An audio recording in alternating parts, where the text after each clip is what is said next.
Olá, boa noite a todas, a todos e a todas. Bem-vindos, né, todos aqui à nossa live. Hoje nós estamos aqui com a nossa família, estamos privilegiados. Como a live hoje é Gerações e as Relações Familiares, então nós trouxemos a nossa família para apresentar para vocês. Eu sou Viviane Rogedo, mãe do Bernardo, esposa do Jobert, psicóloga e mentora de carreira. Boa noite a todos e a todas. Eu sou o Jackson, eu sou o papai do Theo e o marido da Adriana, que hoje não está aqui. Está no trabalho neste momento. Dá oi, Theo. Oi. Paulo, e o Paulo é o nosso convidado, né, de hoje, presença mais do que especial. Paulo também se apresenta aqui pra gente. E de gerações, nós somos primos, né, Vivi? Então, a geração na própria família. Hoje eu não trouxe a Letícia nem a Reila, porque eles estão no aniversário do pai da Reila, que está fazendo, se eu não estou enganado, acho que 79 anos. Então é motivo de celebrar a vida, né? Com a gente certeza. passou aí por uma pandemia aí complicada, então é motivo de celebração. Então, nesse momento, elas não estão aqui em presença, mas estão aqui na mente e no coração. Boa noite a todos, eu sou Paulo Rogedo. Sou empresário, atuo na área de educação, sou gestor das escolas dos Salesianos da Inspetoria São João Bosco. Estou aqui para tentar contribuir um pouquinho com o tema. Excelente. Agora nós vamos agradecer já a presença da nossa família, né? Eles vão ali para fora e nós vamos dar continuidade aqui à nossa live. Vai lá, filhão. Beijo, mão. Tchau. Tchau. Tchau, bê. O intuito aqui foi só quebrar um pouquinho desse gelo, né? Porque como a gente está falando de gerações, né, e relações familiares, nada mais justo do que a gente demonstrar que nós também somos pais, somos esposos, somos filhos, né? Isso. Então acho que é a maneira mais descontraída aí da gente conseguir celebrar essa live nossa de hoje, né? Isso. E que somos gerações, né? E aí foi muito bom também o Paulo trazer, né, o aniversário aí do sogro, já de uma geração também, né? Diferente da nossa, diferente da dos nossos filhos. E o quanto é importante, né? Todas essas pessoas. Mas para a gente começar aqui, gente, eu vou trazer um texto, né? Na verdade, são 3 parágrafos que eu tirei do site Construir Notícias, só para a gente refletir um pouquinho sobre essa questão das gerações. Bom, lá diz da seguinte forma: as gerações primam pela diferença e, quanto mais permeáveis e definidas forem as fronteiras geracionais, mais fácil será o relacionamento. O processo de crescimento é rico e criativo, e a intimidade só é possível quando os conflitos podem ser enfrentados. E o que você vai ser quando crescer? Pergunta-se as crianças. Por quê? Elas ainda não são? E o que o senhor fazia? Pergunta-se ao idoso. Por quê? Eles não são? Eles já foram? O que resta a não ser contar bravatas do passado, se o presente o olha com quem não faz mais nada? Então, só para a gente já refletir, né, algumas falas que pode ser que a gente tenha aí, que é no automático, mas que tem um significado para as crianças, né, para os idosos e para nós que estamos nessa geração aqui também. Sejam muito bem-vindos. Fiquem muito à vontade, gente, como a gente sempre deixa vocês muito à vontade, para vocês participarem, para trazerem as reflexões e as dúvidas aqui no chat. A gente sempre fica acompanhando vocês, né? E a gente vai seguindo por aqui. E só para, né, a gente refletir, eu trouxe esse texto já de uma reflexão, mas para a gente refletir um pouquinho sobre os modelos, né, das estruturas familiares. A gente sempre teve, né, por muito tempo aí a estrutura tradicional, que o papel, né, da mãe era sempre, na maioria das vezes, ocupado pela mulher, e o papel do pai ali ocupado pelo homem. E, na atualidade, a gente vê uma flexibilidade muito interessante, né, dessas famílias, que o papel do pai e da mãe, ele pode ser ocupado ali por avós, ele pode ser ocupado por 2 homens, por 2 mulheres, né, e tem essa flexibilidade já. E as famílias tradicionais também, elas têm aí uma característica da hierarquia, né, do comando e do controle. E aí, querendo ou não, numa estrutura assim, aparentemente parece ser mais fácil as relações, porque tem a hierarquia, né, quem está ali no patamar mais alto, digamos assim, é o que manda, e quem está no patamar mais baixo é o que obedece, né? Então, é bem nessa relação aí de comando e controle.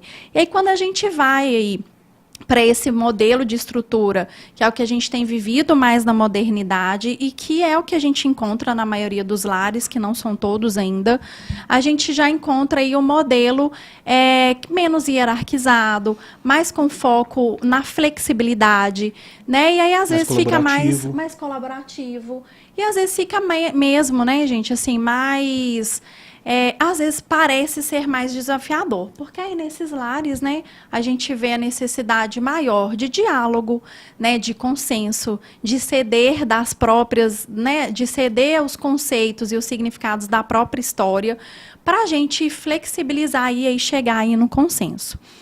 E até falando desses modelos, eu acho que já trazendo aí, né, porque acho que um desafio vivido nos lares, que eu acho que a gente tem falado muito, tem se falado muito nas mídias, nas matérias, nas relações, que é a questão da tecnologia e da exposição, né, às telas. Então, principalmente os pais, acho que tem sido bem desafiador lidar com os filhos com relação à exposição às telas. A OMS já divulgou algumas notas, né, falando tanto que isso é prejudicial, principalmente para as crianças, mas trouxe também, tem até um estudioso, um neurocientista, na verdade, francês, que divulgou também recentemente o quanto que as telas, a exposição às telas para as crianças prejudica o desenvolvimento sensório-motor e o desenvolvimento do cérebro das crianças. Inclusive, ele traz uma nota, né, nesse estudo dele, dizendo o quanto que as crianças, né, da geração das crianças e adolescentes, dessa nova atualidade, que provavelmente não serão mais inteligentes que os pais, por conta da exposição às telas. Pela primeira vez a humanidade tem retroagido, né? Pela história, a humanidade tem um crescimento, né, exponencial de intelecto mesmo e tudo mais. E pela primeira vez na história tem se visto que há uma retração na inteligência, né, justamente por causa da exposição. E deixa eu só fazer uma colaboração na inteligência humana, né? Porque a gente está passando também por um cenário agora de inteligência artificial, em que existem até sugestões de suspensão na continuidade dessa própria inteligência artificial, que a coisa pode ficar um pouco sem controle. Então a gente está lidando com dois extremos aí bem significantes. Isso. E que nas nossas gerações a gente já vê impacto, né? Mas eu acho que dos filhos aí, como que vai ser esse futuro. E aí, Paulo, a gente queria já perguntar para você, né, como que você vive isso lá com a Lelê, fala a idade, né, da Letícia, e como que vocês vivenciam isso na sua casa, como que vocês têm vivenciado e o que vocês têm feito, né, para se organizar, para lidar também com essa situação. E além de casa, a sua experiência também no contexto escolar, né, que você tem toda essa experiência não só da Letícia, mas de todos os jovens aí que você tem orientado, né, buscado aí, de uma certa forma, interagir da melhor forma possível e tal. Então, compartilha conosco essas experiências aí. Vamos falar, assim, dá um frio no estômago, parece que a gente tem uma bola de cristal que vai resolver todos os problemas, né? Não, primeiro, a Letícia tem 13 anos, então ela está entrando aí numa fase de adolescência, que é uma fase maravilhosa. Vocês vão passar por isso, supimpa, não tem problema, os problemas acabaram. Mentira. Mas a Letícia, ela tem uma vantagem, porque quando ela nasceu com um manual de instrução. Então a gente sabia exatamente o que fazer, né? Que era a vontade de toda família, quando tem o seu filho, é de ter um manual de instrução para ensinar para a gente como que a gente vai fazer aquela lida, né? Porque a gente tem nossas mães, nossos avós, os familiares, toda hora dando aquele pitaco, né? Toda hora falando o que tem que ser, como tem que ser, a hora que tem que fazer, que tipo de postura a gente tem que adotar. E a gente vai aprendendo que não é bem assim. Porque cada contexto vai demandar situações diferentes e a gente vai aprender mais na experimentação e no erro do que acertando toda hora. Fora a personalidade, que é desde criança, né? A gente Desde criança, não muda. exatamente. Você idealiza alguma coisa na cabeça, fala que vai ser assim, na hora que você vê, não tem nada daquilo e a gente tem que ir para o plano B, para o plano C, para o plano E, e a gente vai na tentativa e acerto. Tem que ser assim. Eu acho que o que a gente tem que assegurar nesse sentido são algumas coisas que são basilares. Então, você ter um aspecto de rotina em casa ajuda muito, porque é algo que é o que os meninos gostam na escola, por exemplo. Uhum. A escola você tem aquele horário de entrar, o horário de fazer as coisas, o horário da soneca, o horário do lanche, o horário onde tem a tia que vai fazer aquele estudo, e aí a criança ela vai se disciplinando e vai se acomodando. A rotina é bom pra gente também, né? Pra Inclusive, gente, né? A gente tem que ter senão rotina, a gente não né? consegue sobreviver, né? E a gente tem que tentar desenvolver algumas garantias para a saúde mental da família, né? Então, se você pega o aspecto de alimentação, é uma coisa que a gente tem que garantir. O máximo de experimentação nesse sentido, com coisas saudáveis, são importantes. Então, isso daí é algo que, independe do contexto, eu tenho que desenvolver.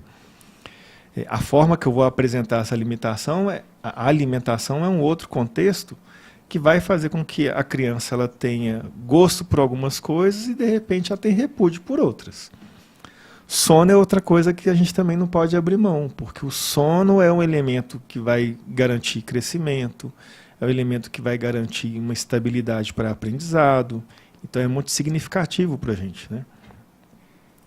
A comunicação, né? E aí já entrando um pouco mais dentro da pauta que a gente discutiu, a comunicação é algo que é muito importante, porque a gente tem que lidar com as coisas, e aí o que eu percebo hoje é que as famílias elas abandonaram um pouquinho aquele aspecto da comunicação física.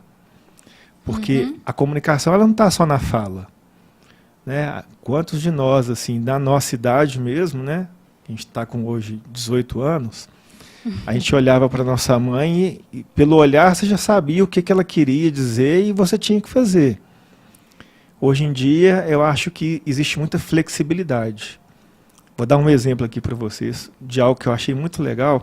Eu estava voltando de Brasília agora nesse sábado e a gente teve problema no voo e a gente ficou 4 horas dentro da aeronave sem sair do aeroporto de Brasília. Atrás eu tinha uma mãe com 2 filhos pequenos, um de 1 ano e meio e outro de 2 anos e meio. A diferença dos dois era de 1 ano. E aí, quando ela começou a desenvolver as abordagens com as crianças, porque é inimaginável uma criança ficar quieta dentro de uma aeronave por mais de 1 hora, quiçá 4 horas. Então os meninos estavam indóceis, querendo sair, querendo fazer um monte de coisa. E a mãe no início ela foi muito bem, porque ela conversava, ela explicava, ela chegava no nível da criança, olhava no olho, sempre num tom de voz bacana, com firmeza, mas eu comecei a notar que ela começou a desenvolver aquilo que normalmente a gente faz quando a gente não consegue que a criança faça aquilo que a gente quer. Aí a gente vai para aquele tom de ameaça, né? Ou então vai desenvolver algumas chantagens. Então ela começou a falar, se não me obedecer, ninguém vai ver o programinha. Aí falando da tela, a tela era aquilo que segurava um pouquinho daquela agitação das crianças, né? Então, se vocês não entrarem num acordo, eu vou tirar essa tela. E aí eu vi que repetidamente ela ia falando a mesma coisa. E aí entra uma coisa que a gente tem que começar a fazer. Eu tenho que me preocupar com aquilo que eu falo, mas também com aquilo que eu faço daquilo que eu falo. Perfeito. Então, se eu falo que eu vou tirar se fizer de novo, tira. Tira. Porque se você não tirar, a criança ela vai te testando, né? Aquilo vai ser só mais uma fala ao Léo, né? Só mais uma fala. Então, a criança já sabe, olha, eu já sei que você não vai tirar, que você está falando isso daqui, está entrando no ouvido, está saindo no outro, eu vou continuar aqui fazendo o que eu quero, do jeito que eu quero. E aí a gente começa a observar, assim, a mãe ela estava muito bem intencionada, provavelmente também estava muito cansada, porque todo mundo aqui, lá dentro naquela situação estava, mas ela repetidamente falava que ia fazer alguma coisa e na hora H não fazia. Então, eu acredito que são alguns equívocos que a gente tem condição de controlar. Afinal de contas, o adulto da relação é o pai e a mãe, não é a criança. Isso. Então, a gente tem condição de ter controle. Ô, Paulo, isso que você trouxe é muito interessante, porque é algo que eu falo, né? Que eu falo para as famílias que eu atendo, né? Igual eu falo, no início eu até tenho uma especialização na área para atender crianças, eu atendi muitas crianças. Hoje eu atendo os pais para eles lidarem com os filhos, né? Para eles conduzirem com os filhos. E essa questão, assim, é isso que eu falo. O cérebro que está em desenvolvimento, é claro que a gente tem a plasticidade e tal, mas nós, como pais, é que estamos ali sempre direcionando, né? Direcionando a criança, a gente é a referência, né? E é aquilo que você disse, assim, flexibilidade tem limite também. A gente precisa saber o que a gente vai negociar e o que a gente não vai negociar com os filhos, né? E qual é o limite. E educar filho, estar numa situação igual essa mãe, né, que não foi fácil, provavelmente, exige energia, né, exige tempo e muita paciência também, né, muita paciência. E aí a tela, ela entra ali num mecanismo de chantagem, porque aí a observação é assim, se não fizer, eu vou tomar. Não é nem, olha, você tem que ficar quietinho por conta do ambiente. Então, a gente tem que começar a ensinar. Ele não vai ficar, a gente sabe disso. Mas eu tenho que começar a provocar essa situação. Eu não posso ficar quieto só porque tem uma tela. E qual é o maior problema da tela para crianças nessa faixa etária, né? Que a gente fala assim, na primeira infância. É porque ela captura a atenção da criança. Então, ela vai atuar numa perspectiva ali de fazer essa captura, vai raptar essa atenção, e ela não vai pedir dinheiro para falar assim, olha, volta. Não, ela fica ali. E aí, o maior receio que as famílias têm, e a gente está enfrentando isso, por exemplo, em algumas escolas, com aplicativos de leitura, é tela. Mas o tipo de conteúdo é diferente. Hoje o conteúdo que normalmente é utilizado para criança, a gente tem, na minha época sempre foi a galinha pintadinha, ela reinava, né? Mas a gente até tem... hoje né, o Bernardo pois gosta demais. Mas até acho que a gente que é adulto gosta, né? Pelo menos eu gosto. Eu gosto. Mas você observa que quando eles vão crescendo um pouquinho, aí vão começando a trabalhar com joguinhos, etc., a família ela vai deixando um pouco de ter controle sobre aquilo que a criança está assistindo. E ela acha, em alguns momentos, ela acha até bonito, né?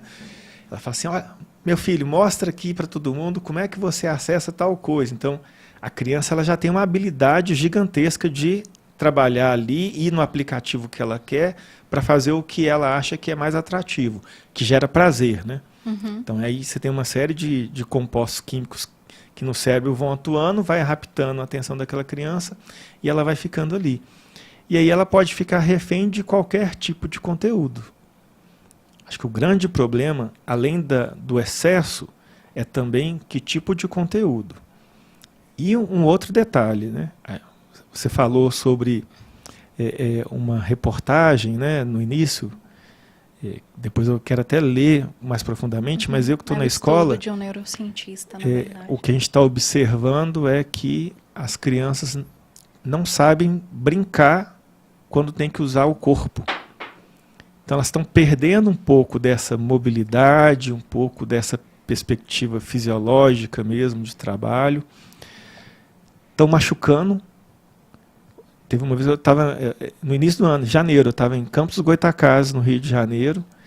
Na parte da manhã, 3 crianças tiveram que ser atendidas no hospital porque estavam brincando, caíram e machucaram, sério. Então não é só o fato de cair, não é a questão do brincar. Porque na nossa época, como a gente fazia isso com uma naturalidade muito grande... A gente tinha muito mais controle, né, do nosso corpo, né? A gente sabia cair. Hoje a criança está caindo, ela não consegue colocar a mão ou tem o tônus muscular muito debilitado porque ela fica mais tempo parada do que locomovendo. Então ela não vai desenvolvendo. Aí a natação é muito bom para isso, alguns esportes são muito bons para isso, porque a gente vai começando a preparar o nosso corpo para isso, porque a gente vai aprendendo a trabalhar com a dimensão do nosso corpo no ambiente É fazendo, é no dia a dia. Subir em árvore, correr. Exatamente. A minha especialização é em psicomotricidade relacional, uma delas, e se eu não me engano, Paulo, você também, né, tem acho que uma especialização Tem nessa área da neuropsicopedagogia. neuropsicopedagogia. E é importante trazer isso para os pais, o tanto que isso é importante para o desenvolvimento, né, das crianças. É isso que você trouxe, quando as crianças correm, quando elas sobem árvores, quando elas penduram, né? Igual esses dias o Bernardo estava pendurando lá no sofá e um amigo nosso estava, e ele, nossa senhora, e foi lá e pegou o Bernardo. Falei, não, deixa que ele vai se virar, né? E é uma coisa que eu incentivo muito o Bernardo, né? Vocês viram o Bernardo aqui, o Bernardo está com 2 anos, e isso é bom para a imagem corporal, né? Para a noção espacial deles. Então, por isso que as crianças estão tendo essa falta. E aí, quando elas vão muito para a tela, ainda tem essa questão do desenvolvimento, né? Sim, afeta demais. Afeta demais. Eu sou o cara da tecnologia, né? Então, assim... Contraponto. Na verdade, não é um contraponto, não. É uma reafirmação do que vocês estão falando. Se tem uma coisa que não falta na minha casa é tela. Eu sou da tecnologia, mas além disso eu sempre gostei muito de tecnologia. Então tudo que vocês imaginarem lá em casa tem. Eu tenho PlayStation 5, eu tenho Xbox, o mais novo, eu tenho um cockpit com 3 telas, eu tenho videogames, eu tenho Nintendo, eu tenho videogame portátil, eu tenho o que vocês imaginarem. E a questão o Theo, inclusive, né, ele nessa fase de entre 5 e 6 anos, ele está muito na fase do Minecraft, mas não de jogar Minecraft, mas de ver vídeos que contam historinhas do Minecraft YouTube? e tudo mais. YouTube. Minha filha também. A televisão deles hoje é o YouTube. E eu limito muito o tempo de tela, né? Não só da tela do videogame, mas também do YouTube. Mas como é que a gente limita? Né? Dando atenção. Eu tenho um amigo que certamente ele está vendo a live aí, eu não vou falar o nome, mas vou mandar um abraço para ele. Ele tem um filho que tem um pouco mais de 4 anos, ele está com bastante dificuldade de fala. E ele já levou em vários especialistas, o menino não tem problema nenhum. Mas porque a exposição dele na tela é tão grande desde 1 ano e pouco, que ele não consegue desenvolver outras habilidades. E aí eu estava, inclusive, debatendo com ele, que ele falou assim, mas eu canso de falar com ele para ele sair da tela e fazer outra coisa. Eu falei, cara, ele tem 4 anos. Como assim você vai falar com ele para... É muito legal deixar essa escolha para criança. É a criança que vai falar, não, beleza, eu vou sair do celular aqui, vou fazer outra coisa agora. Pai, inclusive, me dá seu cartão de crédito, que eu vou ali na loja e vou comprar uma bicicleta. Vou ali fazer um móvel ali, né, qualquer coisa ali para poder... Então, assim, os pais há uma delegação muito alta para a tecnologia, mas é muito alta. E, gente, criação dá trabalho. Se a pessoa tem se ela está disposta a colocar um filho no mundo, que é inclusive o que a gente estava falando aí, que é muito mais coparticipativo hoje em dia, né? Que a gente perdeu aquele status de o pai é o provedor, a mãe não sei o quê. Minha esposa viaja tanto quanto eu.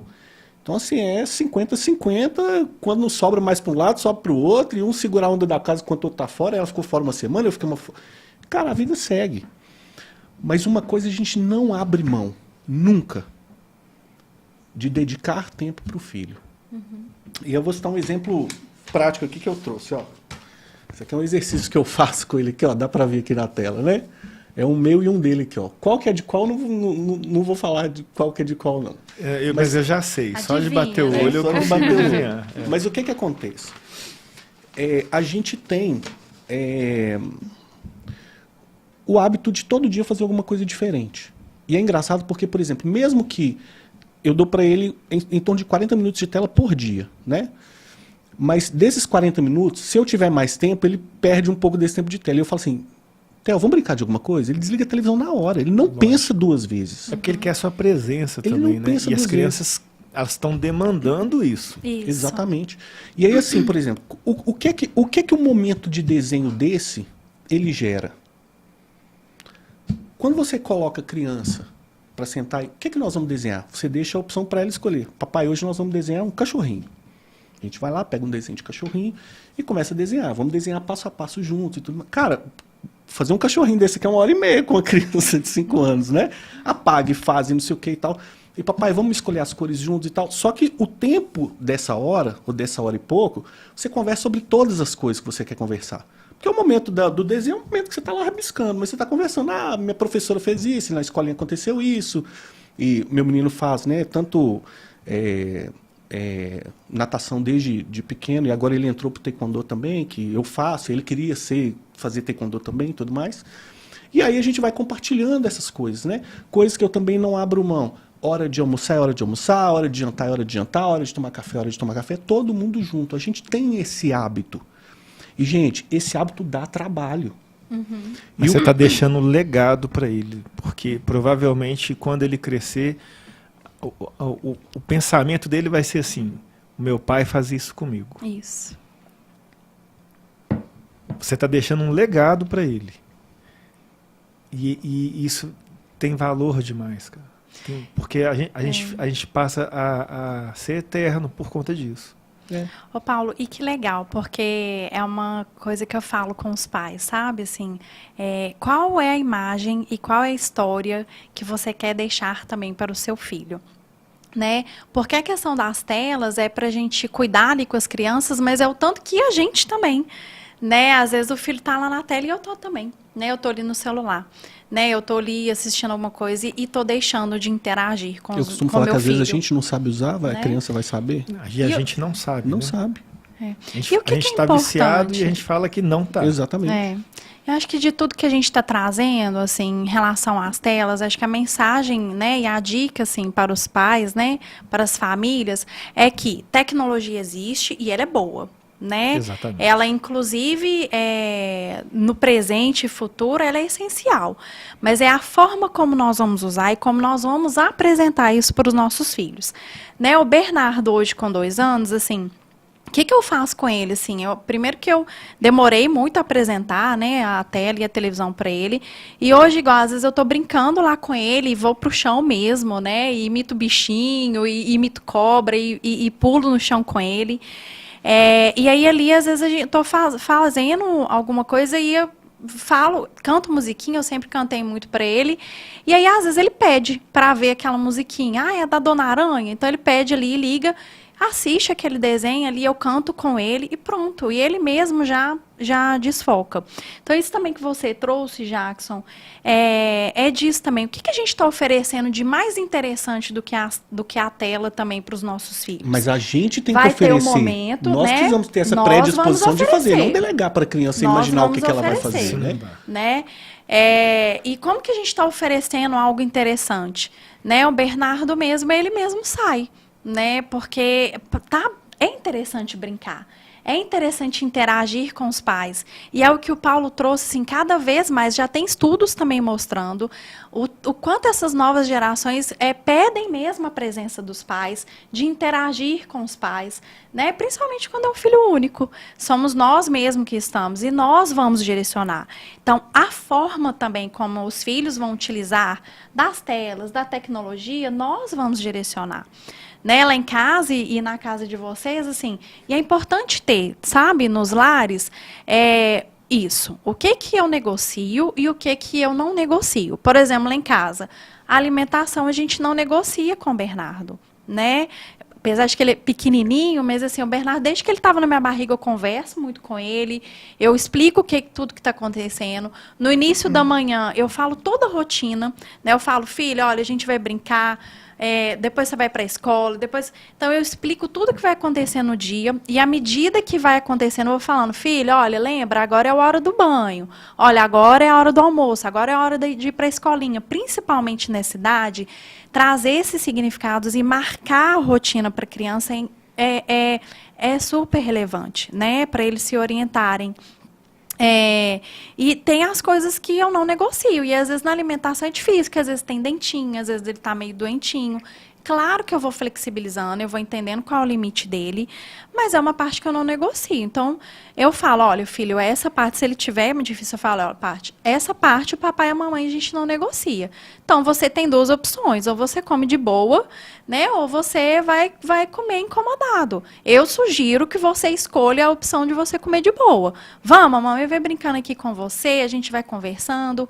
Então, é isso, né? Mesmo quando também é algo que a gente vai direcionar para os filhos, a gente pode dar algumas opções. Pois é. Né, da forma como ele vai dar. E é o nosso papel também ir direcionando, porque eles precisam disso. E direcionar e não delegar. O que eu vejo, Vivi, e Paulo também, você deve estar sentindo isso muito, né?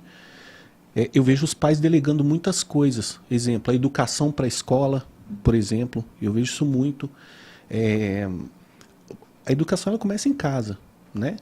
E essa questão da tela, né, é uma consequência da não aplicação do tempo para a criança, né? A tela é o mais fácil, é a válvula de escape mais fácil ali, que ela vai ter interação e que efetivamente é algo que consome bastante tempo dela, que se ela ficar lá o dia inteiro, ela consegue ficar o dia inteiro, porque, né, a dopamina e tudo mais, vocês que são da área aí entendem um pouco melhor disso, mas assim, existe uma função cerebral em cima disso, né? E consegue, efetivamente, a criança ficar horas. A gente também consegue, né? Sim. Isso aí, a gente não está falando só das crianças, não. Mas eu vejo, nesse aspecto que você está falando, Vi, também de não delegar, sabe? Eu vejo os pais delegando muitas coisas, sabe? Para a escola, ou para o outro, ou para babá, ou para não sei quem, ou para a mãe, ou a mãe só para o pai, sabe? E não constroem isso juntos. Exemplo, nem sempre a gente está com toda a paciência do mundo, mas a gente tem que fazer. Acho que todo dia eu tô com... Não dá para devolver o filho, né? Não dá, cara. Você não dá. Ó, toma aqui. Ou vai achar que Isso Agora aqui dia não tá agora funcionando não tá bom, bem, né? não. Toma aqui. Os nossos filhos não são produtos, né? Mercadoria, tipo, hoje eu tô cansado, tô de saco cheio, tipo, não quero Esse aqui hoje. estragou. Quer Estragou. dizer, o nosso trabalho todo dia é flat, né? É. A gente não tem problema de trabalho, não Quase tem nenhum. estresse, não tem nada e tal. Ou seja, a gente tá bem todo dia para poder dedicar para os nossos filhos. Mas, cara, é uma consequência, né? Sim. Então, assim, esse não delegar, né? É igual a gente estava falando para carreira, né? É a mesma coisa. Não delega a carreira para o outro, não é a mesma coisa com o filho, né? Existem algumas coisas que não são negociáveis, essa é uma delas que eu acho. E esse não delegar é valor. E você demonstra valor, você traz esse valor ao longo do tempo, é através disso. O que é que eu vejo também, Paulo? Eu vejo muitos pais explicando para crianças que não têm um entendimento, que com 2, 3 anos, muito... E quando é a hora de explicar mesmo, está com 10, 12, 14 anos, Não fala assim, explica. é isso porque eu tô mandando. Isso eu vejo demais também. E aí na hora que a criança, na hora que o adolescente, né, ele precisa realmente entender os fatores que não tem um diálogo. Não tem um diálogo. E não tem uma predisposição desse pai de dialogar. Então, assim, isso é algo que eu tenho percebido muito aí, mas nas minhas experiências, né? Eu não sei como isso afeta, por exemplo, na questão da escola, da educação e tudo mais, mas... Na verdade, assim, afeta bastante, né? Porque a família é onde você tem as primeiras referências ali. Normalmente vai ser a mãe e o pai, ou as duas mães, ou os dois pais, mas é a referência. É onde você vai se espelhar. No início, né, da infância, a referência da professora na escola ela começa a ficar muito significativa também. Tanto que não é raro acontecer de você estar conversando com seu filho ou com sua filha e vai falar assim, não, mas eu não vou fazer desse jeito não, porque a professora falou que tem que fazer diferente. Ou então ele fala assim, ô titia, quer dizer, ô mamãe. Né? Isso rola muito A também. professora falou que não é assim. É mesmo. E aí você tem que desenvolver um autocontrole, um alinhamento com a escola muito grande, porque senão, já vi isso acontecer demais, tá, gente? A criança no outro dia chega na escola e falou assim, professora, você está errada, porque meu pai falou que você está errada. E aí você coloca em xeque aquela pessoa que naquele momento é a referência para a criança. Então a gente tem que entender muito bem essa relação, que é complexa, mas eu tenho que dialogar muito com o que a escola também desenvolve. Por isso que é importante a gente entender qual é a prática daquele local onde você vai deixar o seu filho, que é o seu bem mais precioso, ali. Muito bom. Na verdade, falta muito essa perspectiva de alinhamento da família com as coisas. E aí se torna um complemento, né? A escola é um excelente complemento, né?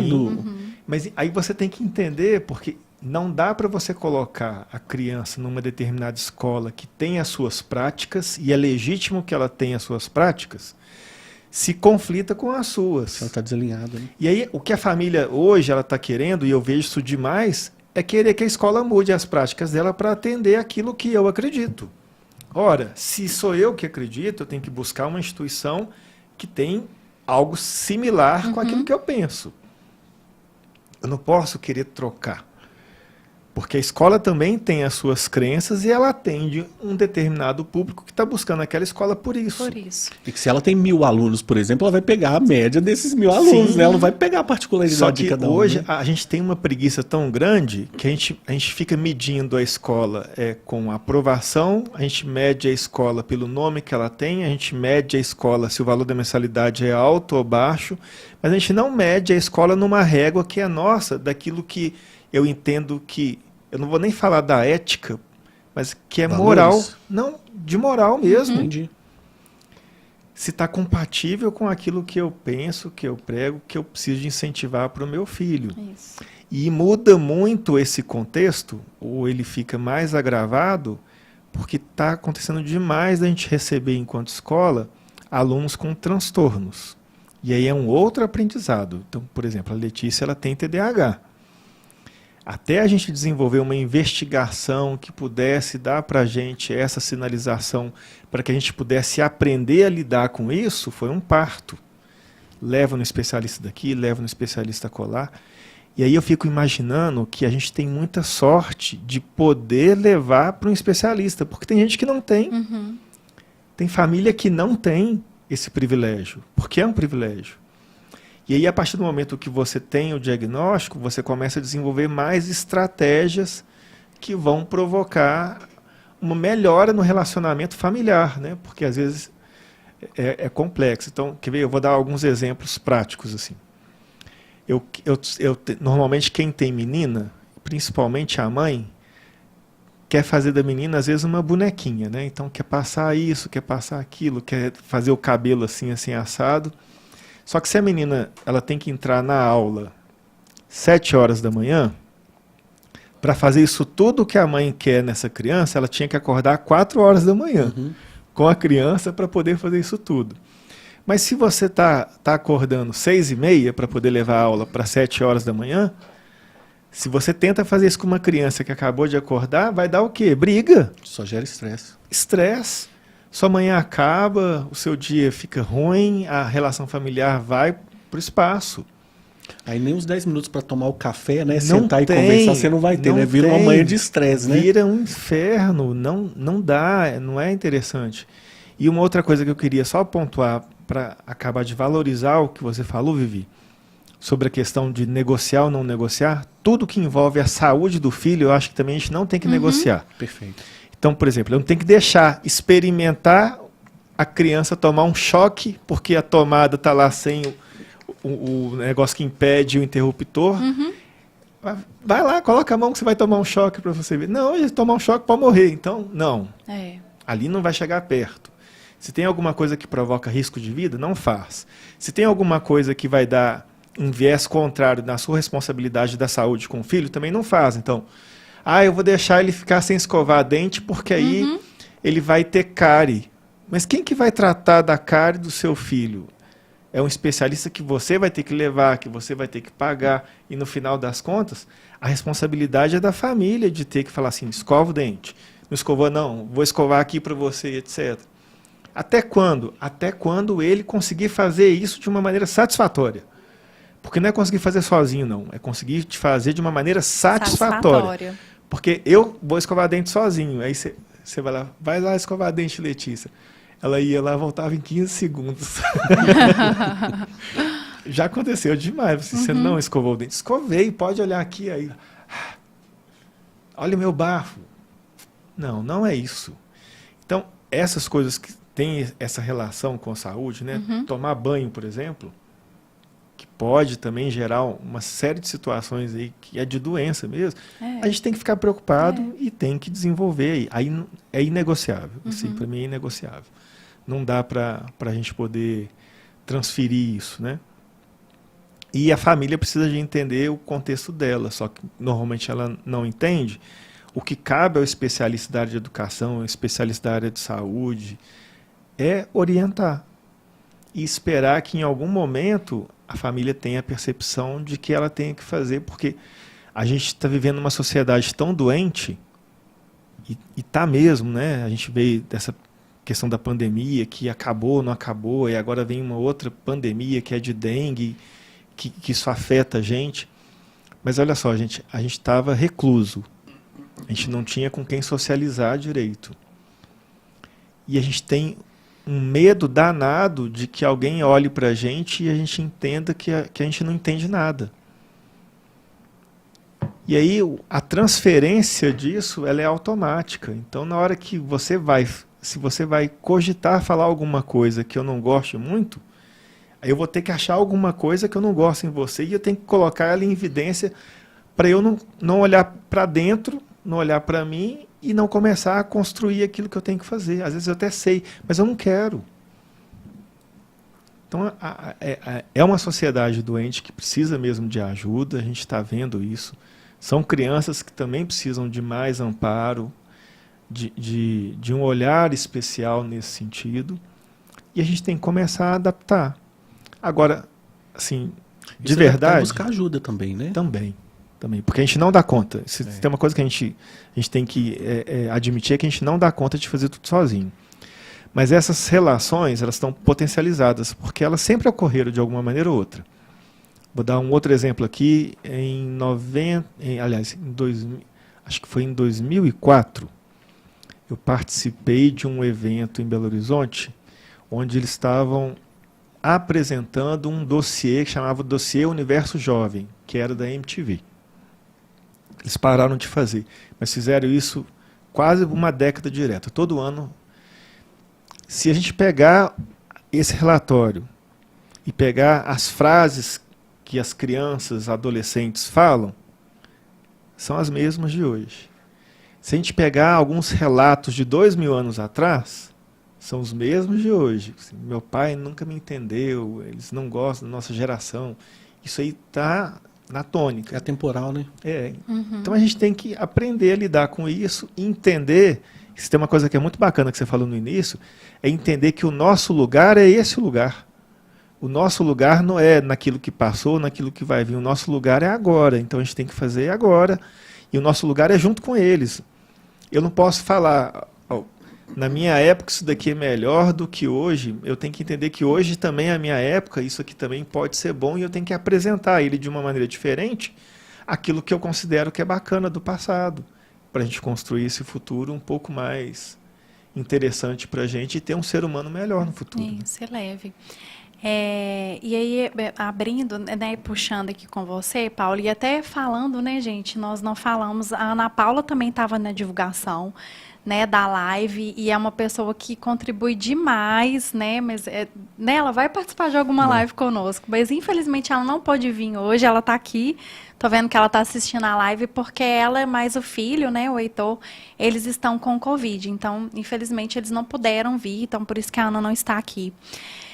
Mas só puxando isso que você trouxe, assim, que a gente falou também, assim, é respeitar, né, os mundos. Então, respeitar aquilo que é importante para a gente, que é interessante, que a gente gosta, e tentar trazer os nossos filhos para esse mundo um pouco, mas também entender que mundo é esse dos nossos filhos, né, e estar nele também, né, com interesse. O Bernardo, né, por exemplo, assim, eu e o Jô somos ciclistas, a gente gosta muito, e com 8 meses ele começou a andar de bike com a gente adaptou conforme a idade dele estava lá, todo bonitinho. Mas ao mesmo tempo também, né, muitas das vezes tá eu e o Jô lá arrastando no chão, imitando bichinho com o Bernardo, porque ele gosta, né, brincando de carrinho, igual ele entrou no baú lá da cama, né, lá da minha cama, entrou lá dentro e me puxou lá pra dentro, vamos fazer cabaninha lá dentro, também que eu sou pequenininha, né, porque o Jono já não consegue. Mas eu acho que isso que você trouxe, Paulo, é importantíssimo. A Ana mesmo, ela trouxe um exemplo que ela disse, né, nessas questões assim, olha, eu também me interesso pelas coisas que ele faz. E aí teve uma época que o filho dela, o Heitor, né, queria fazer capoeira e ela foi fazer capoeira com ele. Né? Então, até que ponto também que a gente está flexibilizando aquilo que é nosso, que é da nossa geração, para estar também no mundo dos nossos filhos e entender, né? E criar essa relação de confiança também.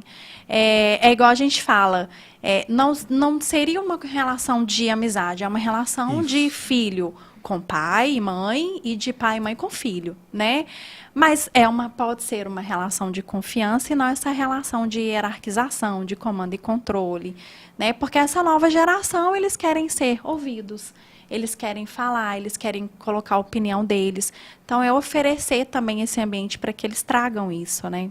E é diferente isso que você falou, assim, ter uma relação amigável é diferente de criar a relação de amizade.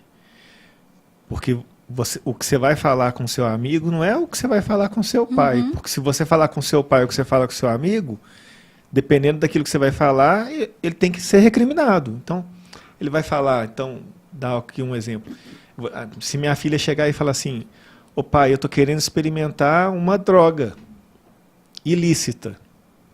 Que agora tem que falar assim, né? Porque você tem muitas drogas aí. Mas uma droga ilícita. Um amigo, de repente, vai falar assim, não, acho que dá, legal, etc., mas cuidado e tal. O pai vai falar, não, você não vai fazer isso. É não. Então, essa relação que gera esse tipo de limite, ela é importante para a gente entender o contexto da própria relação. A gente tem que ser pai e mãe, a gente não tem que ser amigo. Mas a relação tem que ser amigável. Né? Em alguns momentos a gente tem que falar não, explicar, etc. E aí acho que muita coisa a gente pode explicar e às vezes a gente não explica porque a gente está sem paciência mesmo. E agora tem uma coisa, deixa eu até pontuar, porque eu sofri muito com essa perspectiva, por exemplo, no ano passado.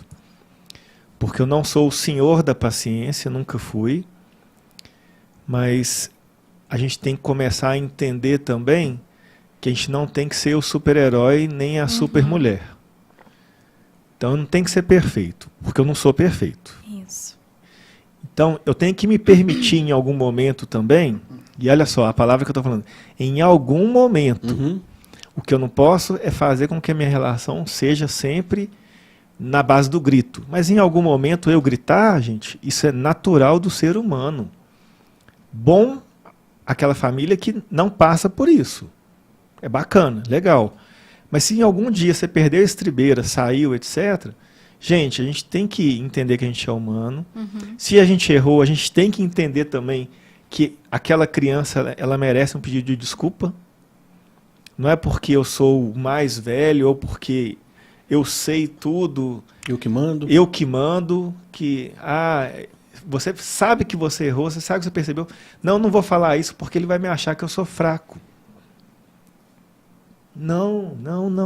Aí eu tenho que chegar e pedir desculpa. E aí a gente está ensinando mesmo, né? Essa dinâmica, né? Porque se os nossos filhos eles também aprendem pelo exemplo, a gente tem que pensar que tipo de exemplo eu estou dando. Porque às vezes ele só está reproduzindo tudo aquilo que eu faço. Senão ele também não vai saber que ele está errado e não vai saber pedir desculpa Jamais. também, né? E aí você observa, se a gente não tem um estudo para isso, né? Mas a gente vê a cada dia uma resistência maior de término dos relacionamentos, um agrediu o outro. E às vezes até isso culminar em morte, né? Porque não aceitou o término do namoro. Você imagina, você está criando uma criança que em algum momento você não pode falar que a brincadeira acabou, que o mundo vai cair.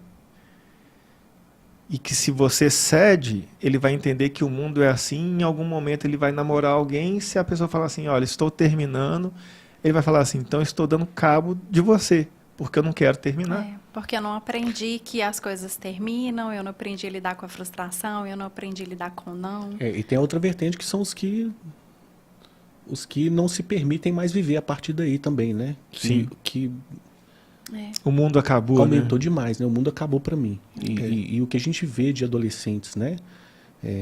Que estão tirando a própria vida é porque não é tão noticiado, né? Porque não pode. Mas assim, a gente que acompanha, o volume é muito alto. Agora, a gente passa por isso, né? Eu na minha vida, eu fui muito passional em alguns momentos. Eu tive algumas namoradas aí que eu achava que era o amor da minha vida.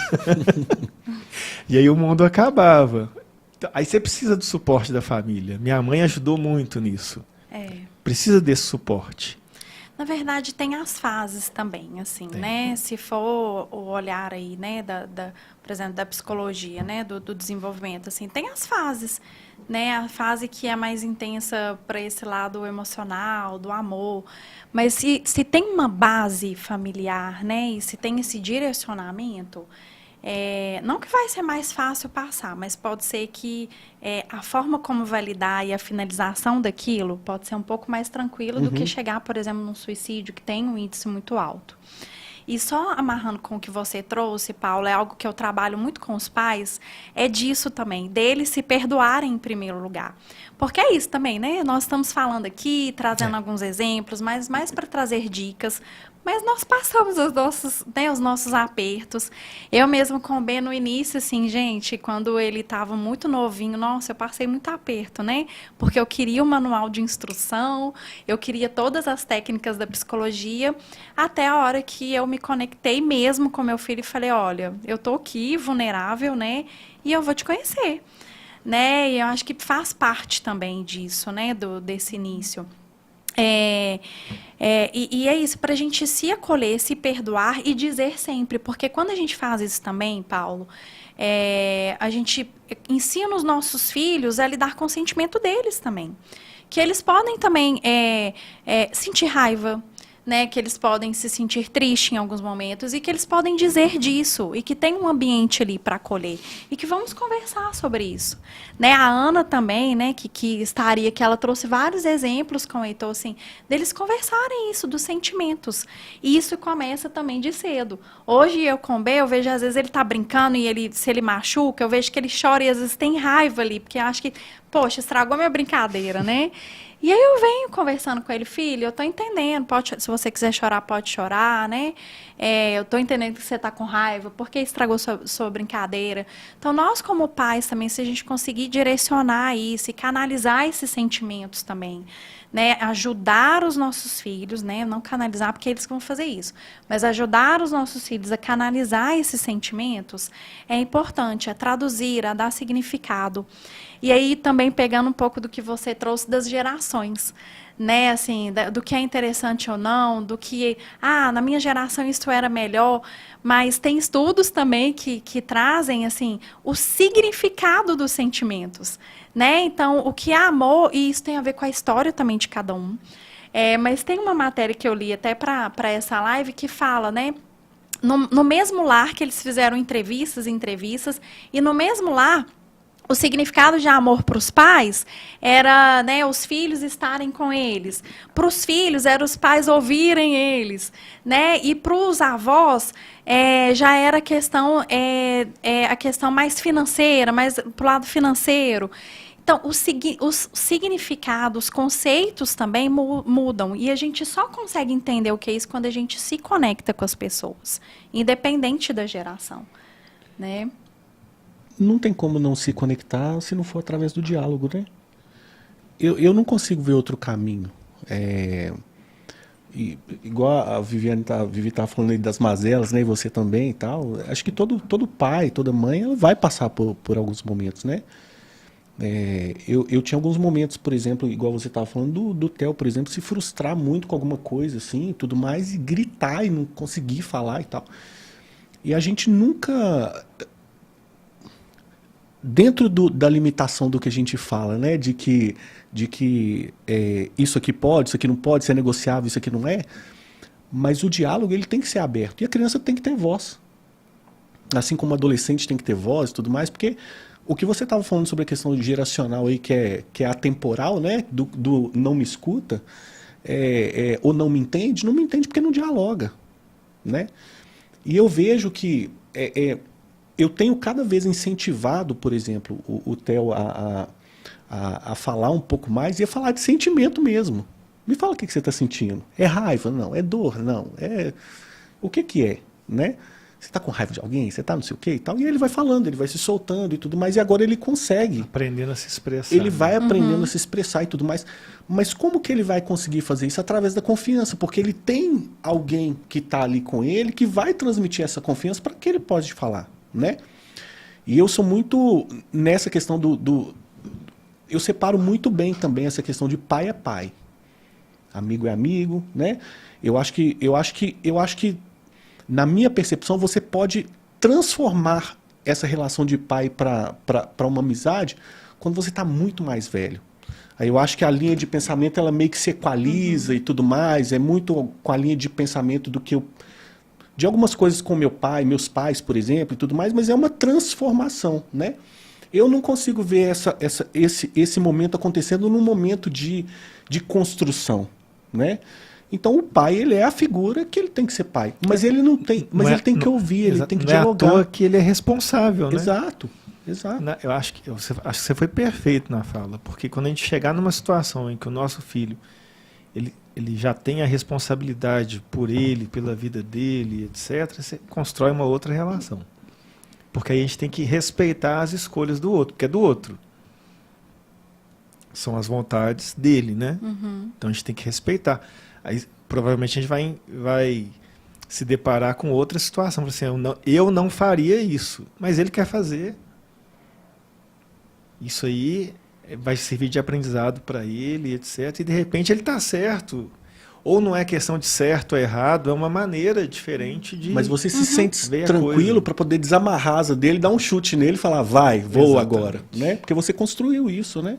Vocês construíram isso juntos, né, ao longo desse período de construção. Exatamente. Então, desculpa. Então eu não vejo... Não tem problema. Toma água. Eu não vejo outra forma a não ser do diálogo. E diálogo é presença.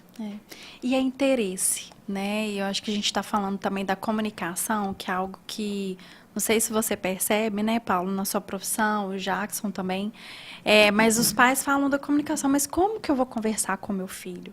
Né? Mas como que eu vou dizer isso? Tem uma mãe que eu estou atendendo e eu estou ensinando para ela dizer do sentimento dela também para o filho. Né? E eu falei, olha, baixa lá, conversa com ele e fala assim, olha, filho, hoje está difícil, hoje a mamãe está cansada, a mamãe está estressada, não é com você, isso é da mamãe. E depois que ela começou, né, a fazer isso com o filho... Ela que precisa de ajuda, né? Isso.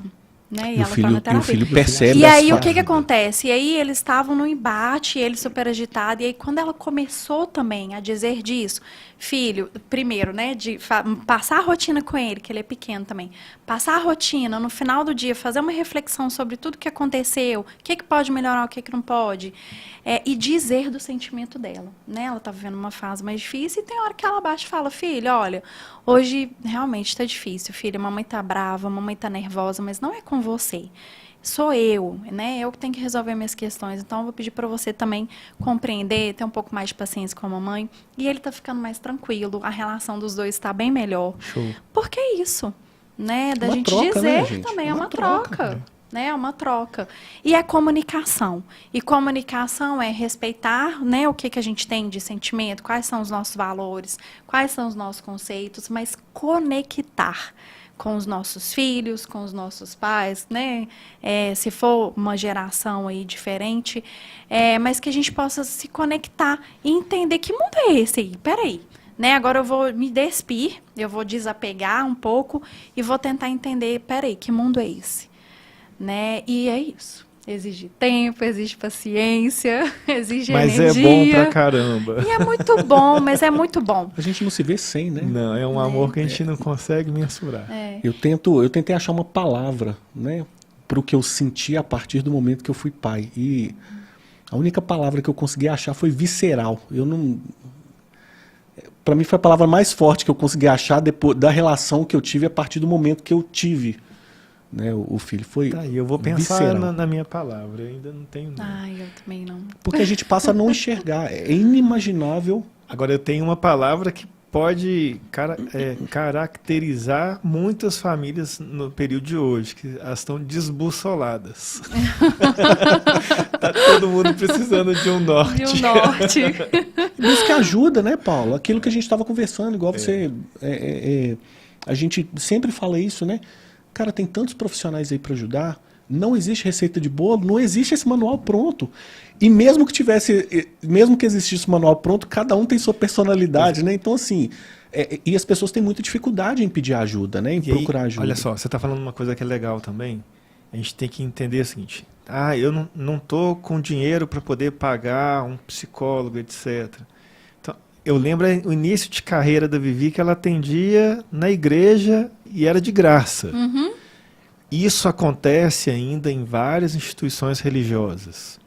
Você pode procurar Eu o ainda faço FMG, trabalho pode voluntário. procurar a PUC, pode procurar algumas outras universidades que têm esse tipo de trabalho num custo acessível ou, em alguns momentos, até de graça mesmo. O que a gente não pode fazer é se entregar e falar assim, é assim, Eu e desisto, aí né? estou desistindo, porque não dá, gente. É. A responsabilidade é nossa e não pode devolver o filho. Ele é seu. Não pode. E é isso, é importante, né? A gente entender que é uma caminhada, né? E na caminhada ali, às vezes a gente vai ter algum tropeço mesmo, mas faz Tomara parte. que tenha, né? Tem que Tomara ter. tenha. Senão Porque fica se não chato tiver, também, porque a gente né? não está enxergando, né? Porque tem. Exatamente. E que a gente consiga perceber, buscar ajuda quando for necessário, né? Mas refletir também, e aí? Né? Hoje não foi legal, o que, que eu posso fazer diferente? Qual é o meu limite? Qual é o limite do outro? Ô Vivi, e erra agora, né? Acho que a gente tem que errar muito e se dar esse privilégio de errar mesmo na tentativa de acertar, agora nessa fase. Uhum.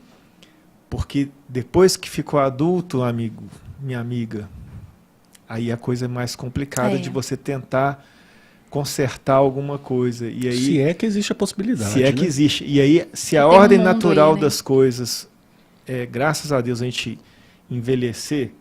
E aí, só vou fazer um parêntese, tá? Porque outro dia eu estava vendo no Instagram alguém que postou uma manchete de 1900 e alguma coisa no jornal falando que uma velha de 45 anos foi atropelada no trânsito. Uma velha de 45 anos. Nossa Senhora. Tô chegando Hoje lá. a gente não consegue nem falar quem é velho, né? Porque então, se a gente tem uma perspectiva de vida longa, a gente tem que buscar uma relação, porque em algum dia a gente vai passar de cuidar para ser cuidado.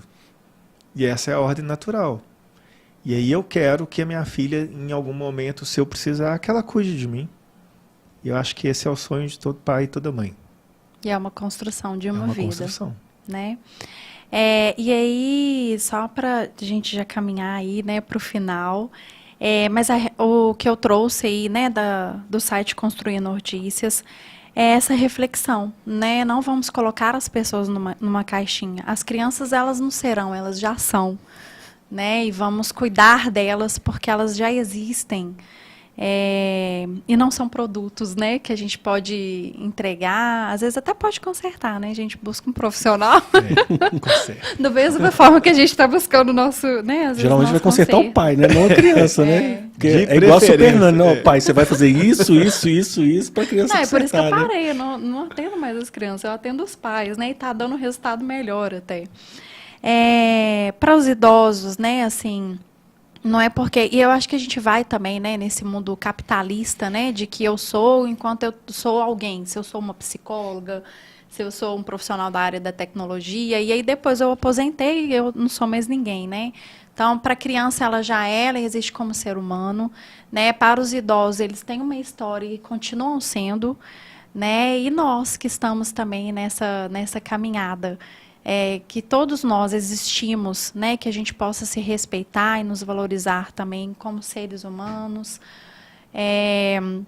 Então, essa é a dica, né, que fica. Essa reflexão que a gente deixa aqui também. A gente sempre está à disposição. Vocês estão vendo aí, não sei se tem o link do nosso QR Code, né, das nossas redes sociais para vocês acessarem. Até para dizer para vocês, né, eu estou com uma nova rede, que é Viviane Rogedo. Quem estava me seguindo no V Rogedo, daqui a pouco vai receber um vídeo meu convidando vocês lá para o Viviane Rogedo. Está no inicinho, mas tem muita coisa boa para vocês.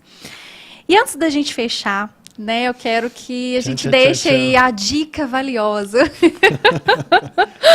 né, para as pessoas que estão nos assistindo, né, mas qual dica, assim, que vocês deixam como fechamento aí, né, para orientação, para consolo também, né, dos pais?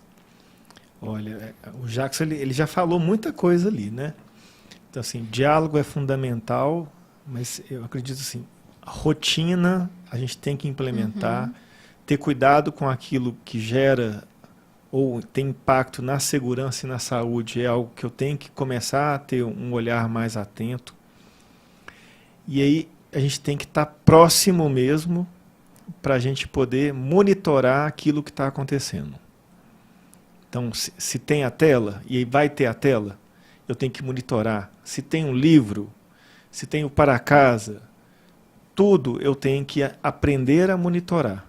Eu tenho que fazer essa gestão. E aí eu tenho que trabalhar essa gestão do tempo, porque a gente está nessa vida corrida demais. Uhum. Então, se eu pudesse dar essa dica, né? Assim, então, fique mais próximo, monitore mais, tenha mais humildade para a gente poder aprender e entender que a gente erra mais do que acerta, que a gente vai caminhar melhor. Uhum. Excelente. Muito bom. Jackson? Não, vou ler um comentário aqui da Ana. Ó, é muito importante que desde cedo nós, como os pais, consigamos ajudá-los a identificar e reconhecer os próprios sentimentos. Uhum. Né? É exatamente o que a gente estava falando mais Perfeito. cedo, né? Que são seres humanos que precisam de voz também. Eles precisam de falar dos sentimentos, precisam falar, e a gente precisa ter essa troca com eles também. Porque muitas vezes os sentimentos deles são similares aos nossos. Uma coisa que a gente estava falando também, Viviane, acho que ontem, se eu não me engano, que a gente fica trocando as nossas ideias de lives aí, direto, né? Mas há uma predisposição dos pais também quererem ouvir só o que eles querem ouvir. Isso é outra... E aí, vocês falaram uma coisa que foi sensacional para mim, que é o seguinte, cara, não adianta ficar falando de minha geração era assim, e nós somos essa geração, a gente participa dessa geração. Exatamente. E nós somos partes atuantes dessa geração, né? E aí, dentro disso que vocês falaram, a gente chega e simplesmente não deixa...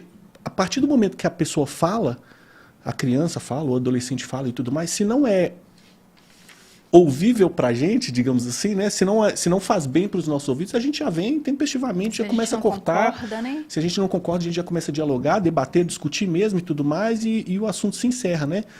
E aí, e aí justamente eu vejo isso também no momento de adolescência, né? Mais pro início da adolescência, que é justamente o momento que você precisa exercer uma paciência e também uma predisposição de também entender que esse mundo que você está tem um outro contexto geracional ali que está mudando a cada 3 anos, você precisa se adaptar a isso. Não se adaptar totalmente à nova geração, mas se adaptar na construção de um diálogo transparente à medida que a evolução vai acontecendo, né? Abrir a mente, né? Exatamente. Pra isso. E assim, eu vejo que eu tenho o Theo de 5 anos, eu tenho as minhas sobrinhas de 8, 10, 12, 14, eu tenho... Gente, são mundos completamente diferentes. Totalmente diferente. Mas muito diferentes, muito mesmo, assim, de coisa de 3, 4 anos de diferença serem... Porque antigamente na nossa... É até estranho a gente falar antigamente. Não. A gente, com diferenças de 5 anos por aí que a gente tinha, né? Por exemplo, um com 8, outro com 13, outro com... A gente juntava o bolo ali, todo mundo, e todo mundo brincava. Hoje a gente vê, inclusive, que são diferentes, né? Eles não conseguem, muitas vezes, se interagir como a gente interagia naquela época. Talvez pela tecnologia, talvez por N coisas. Mas ou talvez contexto, né? É o contexto, exatamente. Então, assim, só para eu não me perder também, mas o que eu vejo é que o pai também precisa de ter essa predisposição em interpretar esses novos caminhos, né? E pedir ajuda quando ele não souber, quando ele estiver tendo conflitos diretos com isso e que ele não conseguir ter esse diálogo transparente com o seu filho. Excelente. Bom, eu já falo que sejamos pais e que sejamos mães, né? E não só tenhamos filhos. É diferente, né? A gente está realmente no papel. E de complemento só, né? Dedicação, organização que o Paulo trouxe, né? Que é gestão de tempo. Né? Esse horário eu vou, não sei, arrumar casa. Esse horário eu vou trabalhar. Esse horário eu vou ficar com meu filho, vou me dedicar ao meu filho.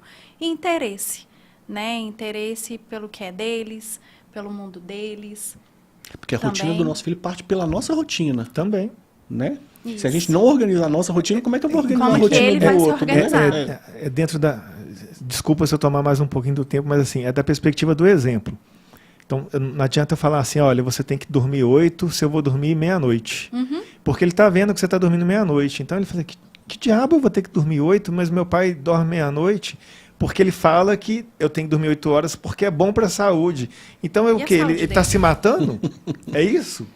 Ele não liga para a saúde? Se ele não liga, por que eu vou ligar? Então, é entender isso, né? Por isso que eu falo assim, o cuidado daquilo que você fala e daquilo que você pratica. Isso. Agora, vou pegar a Letícia. O que a gente fala com ela é que 8 horas da noite não pode mais celular. Porque senão fica numa exposição extrema, que já é super exposta. Ela vai dormir normalmente no horário que a gente também dorme. Mas é um aprendizado que a gente vai tendo, a gente não vai acertando de primeira. E eu acho que o grande viés que pode ficar para quem está assistindo, assim, a gente falou muita coisa aqui. Então, gente, o processo para você poder garantir esse processo enquanto hábito, porque isso é um hábito que a gente vai desenvolvendo, ele é gradativo, então não queira pegar e fazer tudo de uma vez. Então escolhe um ponto que você acha que é mais necessário trabalhar, vai nele e vai introduzindo isso na sua rotina aos poucos, porque não adianta, se o seu filho ele dorme meia-noite, não adianta você querer que a partir de amanhã ele vai dormir 8 horas da manhã. Senão igual a promessa da noite, porque ele não vai. Do dia 31, né? Do Réveillon, né? Vou fazer isso e no outro aquela dia... promessa que toda segunda-feira eu vou começar a academia. São as metas inalcançáveis, então, né? faz isso de maneira gradativa, aos poucos, com calma, com paciência, que vai dar certo. Escolhe aí 1, 2 coisas, vai mensurando se isso está dando certo, da maneira como você fez. Se não tiver e você acha que é importante, faz de outra maneira. Tenta, experimenta. Vivencia. E negocia, né, também com os filhos. Olha, né, a gente vai fazer uma nova rotina, né, e vai experimentando também. Então eu deixo essa dica aí também. E eu vou deixar a dica de 2 livros hoje que tem a ver com a nossa live. O primeiro livro que eu vou falar eu li e gostei, indico realmente. O segundo é desse neurocientista, né, que eu li, na verdade, o resumo e achei que é interessante. Né? A fala dele é mais direta, assim, né, mas é muito interessante para a gente refletir, para dar uma sacudida na gente em relação a essa questão de telas. Então, o primeiro livro é Recomeçar, Família, Filhos e Desafios, da autora Nayara de Oliveira. E o segundo é A Fábrica de Cretinos Digitais, que é desse neurocientista francês, que é o Michel Desmourguet. Tem que fazer biquinho para falar, tá? Desmourguet. Mas eu vou ver se eu consigo deixar escrito também para vocês. Vocês podem também me chamar, tá? Perguntando aí quais são os livros.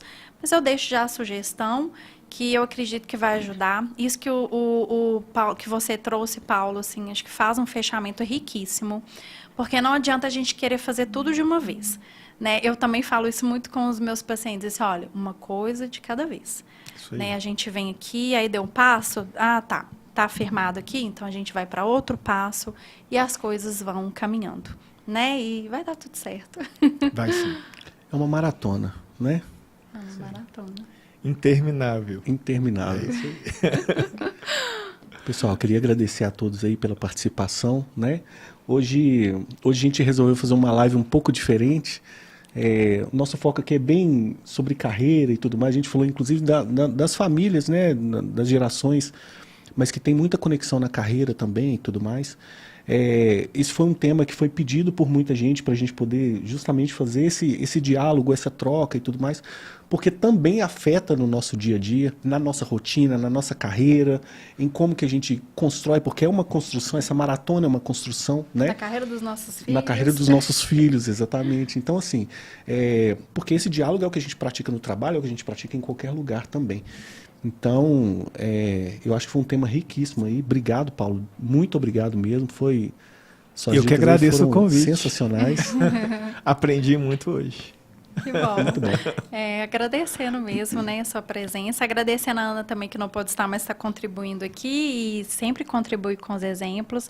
Mas muitíssimo obrigada, viu, Paulo? Aprendemos muito com você, tenho certeza que contribuiu muito. Para quem está assistindo também, a gente agradece a presença. Compartilhe, né, do que vocês viram aqui, que vocês acham que é importante, tem gente que não viu, e tem pessoas na rede de contatos de vocês que vocês acreditam que vai ajudar, compartilha, manda o link lá do YouTube que fica disponível, né, para vocês assistirem também, para outras pessoas assistirem a qualquer momento. Então é isso, gratidão, né? Muito obrigada, Jackson, também mais uma live aí em parceria. Eu que agradeço, é sempre um prazer. E boa noite a todos, a todas e a todes. Boa noite, pessoal. Boa noite, gente.